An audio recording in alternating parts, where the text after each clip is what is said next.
C'est un spectacle que les amoureux des pigeons n'avaient pas pu voir depuis plusieurs mois.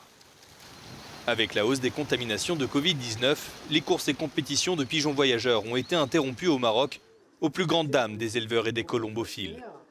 À 50 km de Casablanca, dans la ville de Settat, Monsif Ben Darwache perpétue la longue tradition de l'élevage de pigeons de course, des oiseaux qu'il surveille et qu'il nourrit comme des sportifs professionnels, car les courses de pigeons dépassent parfois les 700 km. Celles-ci nécessitent alors une préparation digne des plus grandes compétitions internationales. À partir du moment où l'on décide de se lancer dans l'élevage de pigeons voyageurs, il faut savoir que c'est comme avoir un athlète qui doit s'entraîner. L'alimentation doit être régulée. Chaque erreur sera fatale pour les pigeons.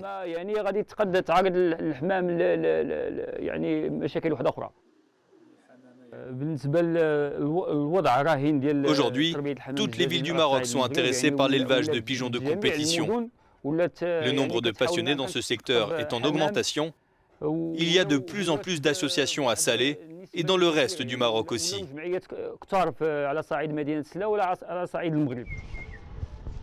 Et cette passion est partagée partout à travers le monde arabe.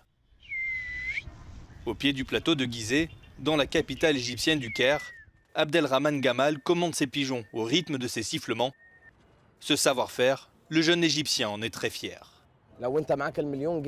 Si vous achetiez des pigeons pour 1 million de livres égyptiennes et moi pour seulement 5 000, le ciel viendrait nous départager. Je peux lâcher un pigeon bon marché tout à fait sous contrôle, contrairement à quelqu'un qui lâcherait un pigeon cher sans savoir comment le contrôler. Chaque soir, Omar relâche ses oiseaux du sommet du pigeonnier qui trône sur le toit de son immeuble. Et un nouveau balai aérien redécore alors le ciel du Caire, sous la lumière chaude du crépuscule égyptien, le temps d'honorer une nouvelle fois cette tradition ancestrale.